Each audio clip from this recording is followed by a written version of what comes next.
السلام علیکم ورحمۃ اللہ وبرکاتہ. آپ کے اکثر کام بگڑ جاتے ہیں، دیر سے ہوتے ہیں، اور اگر جلدی ہو جائیں تو بنا بنایا کام بگڑ جاتا ہے. آپ کو زندگی میں بہت کچھ کرنا ہے، اور اگر اسی طرح چلتا رہے گا تو ہوگا کیا؟ بات یہ ہے، اس زندگی میں اللہ تعالیٰ نے انسان کو جس اسٹرگل کے لیے بھیجا ہے نا، اس کے اندر کام بننا جو ہے نا، وہ بہت غیر اہم بات ہے. اور عجیب بات آپ کو بتاؤں، آپ کہیں گے شاید اللہ تعالیٰ کے لیے غیر اہم بات ہے، ہمارے لیے بھی غیر اہم بات ہے. ٹھیک ہے، تو یہ ہے کہ یہ زندگی جو ہے یہ دارالعمل ہے، اور یہاں پر جو ہے اسٹرگل اسی طرح ہی ہے. اس کے بھی باوجود میں آپ کی اسٹیٹمنٹ کو صحیح کہتی نہیں ہوں، کیونکہ آپ ماشاءاللہ یہاں تک جو پہنچی ہیں، اس میں آپ کے 80% کام بنے ہیں تو آپ پہنچی ہیں. کوئی 10 یا 15% میں کوئی نہ کوئی یہ والی کیفیت ہوگی جو آپ کہہ رہی ہیں. اس کے علاوہ کوئی نہیں. ابھی دیکھیے، مجھے کل ہی کسی نے کال کر کے بتایا کہ ایک سال میں ان کے کتنے نقصان ہوئے. ٹھیک ہے، مدر کی ڈیتھ ہوئی، بڑی ٹریجک ڈیتھ. بیٹے کا ایکسیڈنٹ ہوا، چھوٹے بیٹے کا ایکسیڈنٹ ہوا. ہسبینڈ کا بنا بنایا کام جو ہے وہ خراب ہو گیا. اپنی جو ہے اس کا کیا نام ہے، جو ہے اپنا گھر جو تھا وہ اس کو بیچنا پڑا، وغیرہ وغیرہ. یہ 2-3 سالوں کے اندر ان کے ساتھ یہ والے سارے کام ہوئے. اور وہ کہہ رہی تھی کہ ہمارے ساتھ کچھ ہو گیا.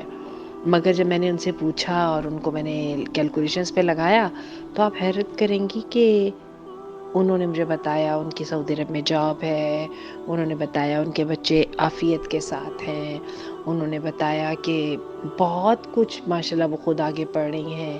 بیٹے نے قرآن حفظ کر لیا ہے. بہت سہولت کی زندگی ہے. تو میں آپ کو بتاؤں، جتنی چاہیں تکلیفیں آ جائیں، کبھی کاغذ پکڑیے. آپ اس میں زبان سے بات نہیں کریں، زبان والی بات ہمیں سمجھ نہیں آتی.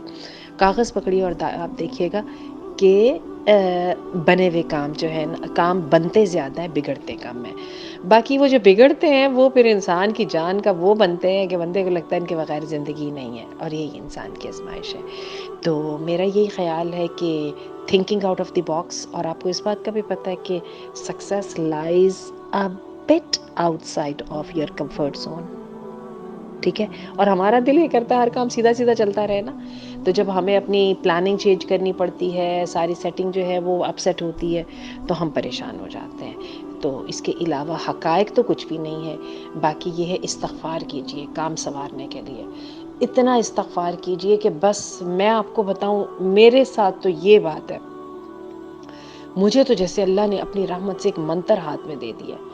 کام بگڑتا ہے اور میرے منہ سے خود بخود استغفار نکلتا ہے، پھر اللہ اپنی رحمت سے میرے کام سنوار دیتا ہے. استغفار، لا الہ الا انت سبحانک انی کنت من الظالمین. اور پھر اس کے ساتھ دوسرے نمبر کی جو چیز ہے، لوگوں کے ساتھ خیر. جس میں آپ جو کام آپ کے سنورے ہوئے ہیں نا، اس میں آپ لوگوں کی خیر کر دیں. آپ دیکھیے گا لوگ آپ کے بگڑے ہوئے کاموں میں میں مدد کے لیے سامنے آ جائیں گے. یہ میں صرف مسلمانوں کی بات نہیں کہہ رہی ہوں، بیلیف نہیں ہے، یہ غیر مسلموں کا بھی یہی ہے. جو عقل مند بندہ وہ اسی حقیقت کو پہنچا ہے. تو جتنی جلدی اس کو آپ ایکسیپٹ کر لیں گے، اتنی آپ کے لیے آسانی ہو جائے گی، اور جتنی دیر لگائیں گے اتنا آپ کے لیے مشکل ہو جائے گا. اللہ تعالیٰ آپ کو کامیابیوں سے نوازے، لیکن اللہ تعالیٰ ان کامیابیوں کو آپ کے لیے سعادت بنا دے. اور یہ بھی یاد رکھیے گا، جو کام بگڑتا ہے نا، جو کام خراب ہوتا ہے، وہ آپ کو وہ لیسن دے کے جاتا ہے کہ آپ وہ کبھی بھی کسی اور طریقے سے حاصل نہیں ہوتا. کہتے ہیں عقل بادام کھانے سے نہیں، ٹھوکر کھانے سے آتی ہے. تو وہ جو آپ کو وزڈم حاصل ہوئی ہے، وہ اس کو آپ نے کسی کتار شمار میں جانا ہی نہیں ہے. اور ابھی تو سال گزرے گا نہیں اور آپ کہیں گے شکر ہے اللہ نے ایسے ہی کر دیا تھا، یہ ہو جاتا تو پھر میں پتہ نہیں کیا کرتی. یہ تو ہم انسانوں کا حال ہے. اللہ پہ رحمت.